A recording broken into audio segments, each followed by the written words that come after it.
stage the founder of Comedy Cartel. It's Bear Love. What up? How we doing, Grand Junction? Gotta move this. Hippies are a little clumsy. I'm gonna break the stage. I look young, but I actually come from a different time. I've had a beeper in my day. And it wasn't even to sell weed yet. It was so my mom could tell me to come home. But I came from a different time. I saw Blockbuster get put out of business by Netflix. I saw one of my favorite, Toys R Us, get put out of business by Amazon. I saw heroin get put out of business by fentanyl. I come from a time where you could find a mystery bag of powders on the barroom floor and go home and have a good night. Nowadays, these kids have to know chemistry to take that cocaine home. I didn't come from free love like the hippies, but I at least came from mystery bag of powders is okay. But hippies did some good things for society. My buddy, his parents are hippies, and growing up is confusing enough. But how do you go through that rebellious phase when you've got hippie parents? Get a job, go to school, get a degree, hopefully not vote Republican. It's kind of hard to run away from your dad's teepee and he chases you down on horseback and says, "It's cool, bro, we can talk about it."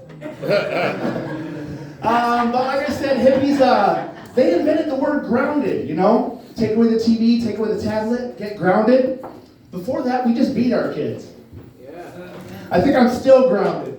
My parents are not hippies. My buddy, his parents are hippies. A spooning in his family means laying with your lover. A spooning in my family means getting hit with a wooden spoon when you try and taste the gravy too soon. Yep.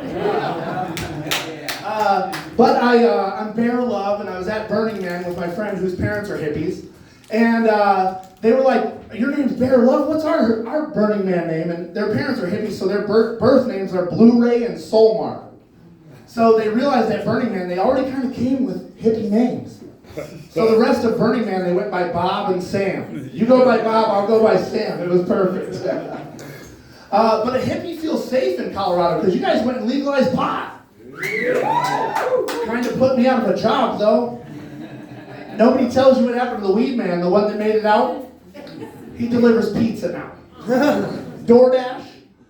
And these kids with the snowboard racks on the top of their car looking like police, they're slowing down your food. I'm sorry, they're not even real police. But you guys think it's easy being a hippie, you know, because they don't have a real job? But how many times have you used your job to get out of doing things you didn't want to do?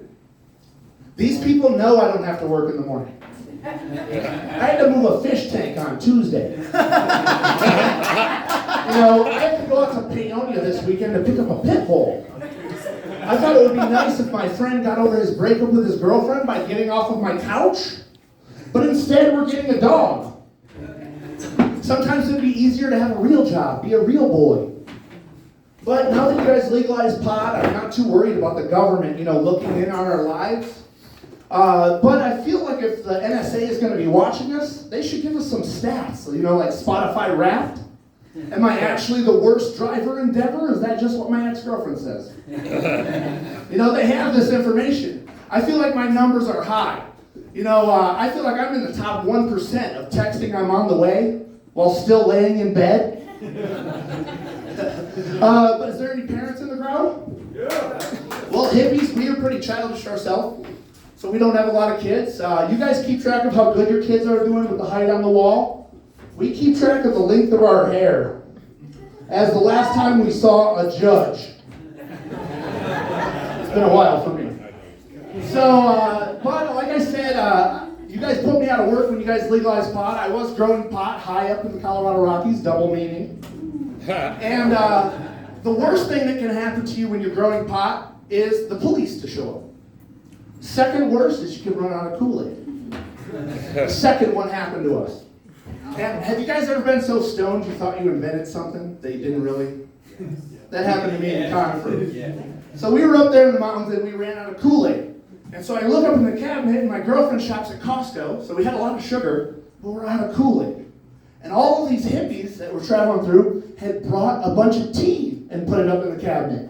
I'm of Scottish descent, so we don't drink English tea. But I had an idea. I could flavor this sugar water with the tea. And so for 3 days, nobody called me out. I'm like, honey, you want another batch of sugar water tea? You know, and it's better than the artificial flavors in Kool-Aid anyways, you know, the different flavors. And I'm telling my friends, you want another batch of sugar water tea? They probably thought there was weed in it, knowing me. But it was just celestial seasons, sleepy time. But your family will keep you in check. My cousin came out of Texas, and I was telling him I wanted to open up a stand at Red Rocks and make the different flavors of sugar water tea so that, you know, people can have their different flavor. He said, this is really good, Bear. But you did not invent sweet tea. For 3 days, I thought I invented sweet tea. But I got a little bit of gray in my beard, and I'm still doing comedy. So you could say I'm going through a midlife. But my generation, they're the worst at doing a midlife crisis. My dad, he bought a Corvette, spins in circles. My generation doesn't have Corvette money. So a midlife crisis for my generation, maybe you've seen it, 35-year-old should be trading recipes with the other moms at school, but instead this weekend she's getting her head shaved. Britney Spears, maybe you see that up here? That's a thing going on in Denver. I'm still trying to date. And I'm not picking on the single girls, the single guys are doing it. G.I. Joe. I guess he should have joined the military 25 years ago, but has been working at a factory with his dad, his knees are gone. But you'll find him this weekend at Bass Pro Shop. Looking for night vision goggles to hunt a deer. If you need night vision goggles to hunt a deer, you're not the warrior we need, Tanner. But I'm a pretty psychedelic person. Anybody into psychedelics? I was at Burning Man, and I was with my friend's parents who were hippies, and we were eating LSD and at Burning Man. And this old man yells at me, he goes, you know the rules of psychedelics out here in the desert, right? And I was like, there's no rules. Anybody know the rules? No. Well, the rules of psychedelics are, he told me, water's wet, fire's hot, and you can't fly. And then he reminded me, and if you're at Burning Man, don't forget your goggles, because it's out there in the desert. You know? And I had already done the last one, so we're messing with witchcraft now. So we eat our LSD, me and my friend who both forgot our goggles, it was our first Burning Man. And it was kind of like psychedelic Russian roulette. I ended up meeting the girl of my dreams. Yeah. And her friend that she brought from home, from this point in the story, we will call him Cockblocker. Oh. So Burning Man is like Disneyland for people on LSD. So we're walking around with a bunch of people who set up different camps with different themes. So we're going around, we're blowing bubbles over here, you know, we're making our own peyote over here, you know, we're doing all the different things. And it's also a costume camp. So I'm dressed up as Wolverine. And my cock blocker is dressed up as Napoleon Dynamite. So vote for Pedro. And she's dressed up as a unicorn, it's adorable. And me and her are kind of trying to let him know that he's the third wheel, you know, all day. And so we're going camp to camp, and then that old man's words came to my head, and he said, don't forget your goggles. And I see this dust storm just whip out up in the desert, because they're burning fires out there and stuff, and with the desert, it creates this weird, like, tornadoes. And so I'm literally seeing a tornado, and so we just run to the closest tent, and we're kind of trying to ditch Napoleon. So we're running, and it's a big teepee. And we get there, and this guy's literally pinning the door shut as we get there because it's such a crazy dust storm. And we get in there, and Napoleon just makes it in before we shut the door. And we get in there, though, it's a huge teepee, as big as this room is, like the area, and everybody's laying on these mats. And this big guy in a hat goes, welcome to Munchkin Land. And I didn't see any munchkins, you know. But, and he goes, welcome to Munchkin Land. And it was a massage camp at Burning Man. And so we're stuck in there because the dust storm's going on outside. So a massage camp at Burning Man is only not an orgy for 33 minutes. I was in there for 34. So we go and me and her pick a mat, and you know, I start rubbing her shoulders, and Napoleon sits down and starts rubbing her feet. Like, get a clue, bro. There's like a lot of other people in here. And so and she's loving it. She's like, oh, you guys gonna feed me grapes? You know, she's loving it. So he starts massaging her feet. I'm massaging her shoulders, and he starts massaging her legs. So I start massaging her arms. And he starts massaging your inner thigh. It's the most competitive massage I've ever been a part of. And so he starts massaging the thigh, so I go side boob, you know? But I didn't realize that everybody else in the room was kind of watching our map to see if we're going to take it there. And we took it there. And an orgy at Burning Man is hilarious because I'm Wolverine, she's a unicorn, we got Napoleon Dynamite over there being creepy. And there's like, literally we've got Scooby-Doo and Loch Ness Monster over in the corner. They were loud. And there was like a football player in there with a helmet. It was the craziest orgy. And it ended just as fast as it, started because the dust storm's over. A little embarrassing, you know what I mean, group sex. So hippies do a lot of group sex, but it's not because we wanted to. It's usually because of a cock blocker. So we rolled with it that day. So we get out of there and we're all like, hey, we'll meet you later. We picked a time later to meet up with my cock blocker and my love. And I went back to my camp. And it was so funny because I ran into them. It took a couple days to run into them. It's a 70,000 person party. And I ran into them later. And she comes up to me and she goes, guess what? And I was like, what? We're going back to Munchkin Land? And she goes, no. He proposed to me. And I had a moment of clarity right there in that moment. I was the cock blocker. And that was his wife to me. Okay. Well, so, now what happened to my buddy though? I did the Russian roulette, I ended up in an orgy. And the guy who started the little massage camp, he came up to me after and he goes, I just want you to have this hat. And he gave me this big hat that looked like a troll. Remember the towels, the troll towels? And he goes, you're now the mayor of Munchkin Land. I swear to God, he set up this whole massage camp because he wanted somebody to flip that domino over. You know what I mean? So I'm the mayor of Munchkin Land with this hat. And I'm wondering where my buddy is because he's on the same LSD. And so I'm like, where'd he go? And Burning Man is like a C. So there's like A if you're really close to the center, B, C, D. These are the rows. He said he found like a place way out on landfill, which is L, like way out at the edge of the festival. And he found a camp when he was on acid, and it was written in Christmas lights. And it said, Anal Block Camp. And he gets a little closer and it says Anal Bead Camp. He thinks it's a joke. There's a lot of joke camps out there. So he gets in and it's like, sorry about this, Grandma. Sorry. So he gets a little closer and it says Anal Block Camp. But it's anal bead and he thinks it's a joke, so he goes in there. It's like a circus tent. There's definitely a girl on a table. And she looks at him and doesn't say anything. And she looks at another table, and he said that there is a pile of anal beads of all shapes and sizes, KY jelly, and some gloves. He's on LSD, which is not a sexual drug. Imagine walking into that situation. He's a comedian too, so he's hilarious. He walks in, he's like, I'm about to run. He's like, but nut up or shut up.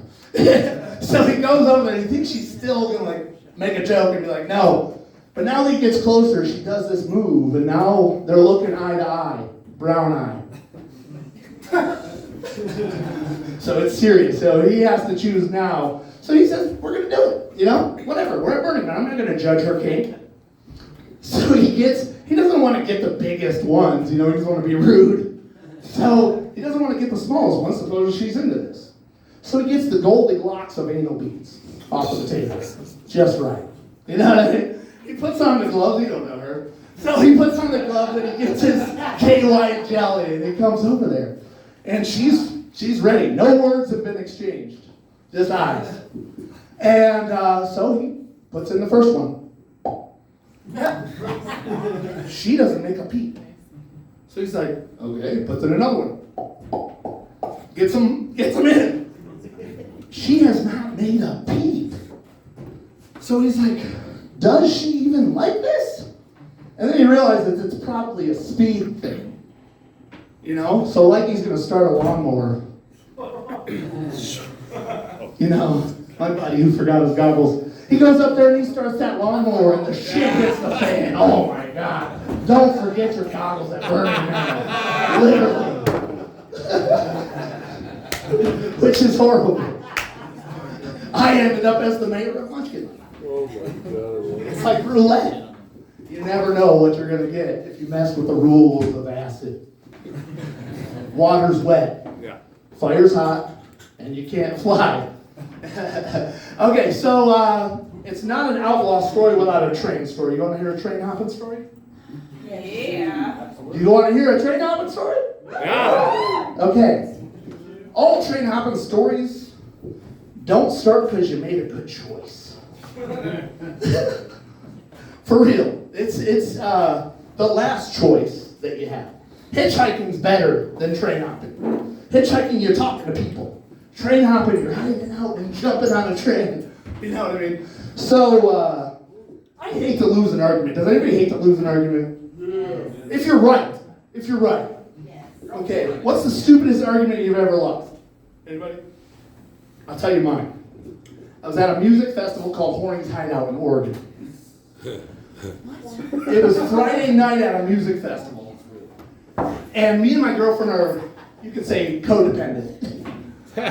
So we're next to each other the whole acid trip that we're doing on Friday night. And I have to break away because I want to go get her a treat that was at the stand. So I want to go and kind of sneak away. But I'm out there and I see my buddy who I haven't seen in 10 years at a music festival. Right? And his name is Dready Eddie. He's got no shirt on at this music festival, and he's covered in gold glitter from head to toe. Big, and he makes me look like a small man. He's Dready Eddie. So when he grabs me in this gold glitter, he buries my head in his chest. And I come back to the tent not realizing I'm covered in gold glitter. Most people get glitter from a cute little fairy girl at a festival.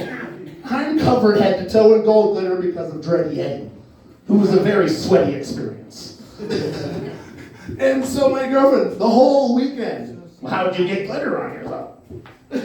It ruined our festival. And Sunday, she was over it. She was like, I'm out of here. She was my ride back to Colorado from Oregon, 17 hours. And she was like, I'm out of here. So I get in the car, you know, I don't want to be left. And she starts getting into it. We're talking glitter, glitter, glitter, glitter, glitter, glitter, glitter. And I was in the right. It was Dready Eddie. There was no beneficial treatment of this glitter. And so either way, I hate to be proved wrong. And so she starts going into me. We're driving back to Colorado. And I did this thing where we were at a gas station, and this was my mistake how I trained out. I said, I'm not getting back in the car unless there's no talk of glitter all the way back to Colorado. She got in the car and drove to Colorado. Right in front of me. I watched her get on the highway. I was like, okay. So I'm literally in Eugene, Oregon in a park. And, birds of a feather kind of flock together, right? You know, who you see, that's kind of your vibe. And right when I get out of her car, I see all of these people getting busted by the police for drinking in this park. You know what I mean? And they're having a bad day, I'm having a bad day. As soon as the police leave, I see that these are some dirty kids. And so they are obviously train hoppers because most of the trains, you're jumping in a coal cart. You know what I mean? And so these are really dirty kids, but I need to get a ride back to Colorado. So I realized these guys know how to ride the rails and that they're going to teach me. It's not really something that they teach because they don't want everybody doing it. So there's a couple rules. And one of the rules that I learned is that there's 3 bolts on a train. And most train hoppers can't count, so that's important. But if you can't tell that there's 3 bolts on a reel, it's actually going to rip your arm out when you jump on that train. So we are with, there's like 6 people that I'm about to jump on a train with, and they're like the Avengers, like the hepatitis Avengers. These are the roughest people I've ever met in my life. And I didn't know that train hoppers hate hippies. But either way, so they let me ride with them. We jump on a train, and riding a train is really slow. So we end up getting bored up there, and we get pulled off the train by the cops. And when you're riding so free like that, like people just support that mission.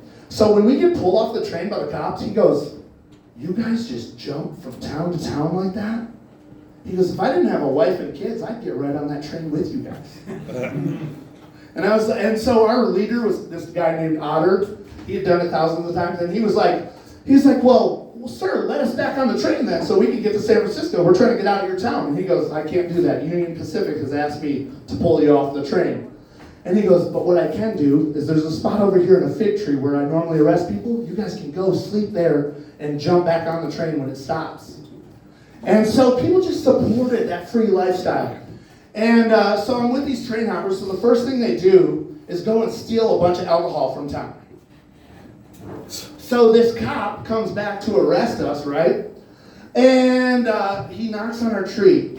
And he says, "Hey guys," and I'm hiding the beers, you know what I mean? And he comes back and he goes, "Actually, I thought you guys might want some Otter Pops." He brought us popsicles and some zucchini muffins. And we were like, "Really?" You know, he's drinking with us, and he's like, "I'd jump on with you." And so I took a bite of these zucchini muffins, and I realized right there, I had a moment of clarity, why he wanted to come and ride the rails with us, you know, and eat cowboy beans and jump town to town. Because those zucchini muffins were horrible. And his wife could not cook. All right, let's bring Eric back up. Love you, Junction. Sorry. One more time for Bear Love. I wish that one of his charges was stealing deodorant.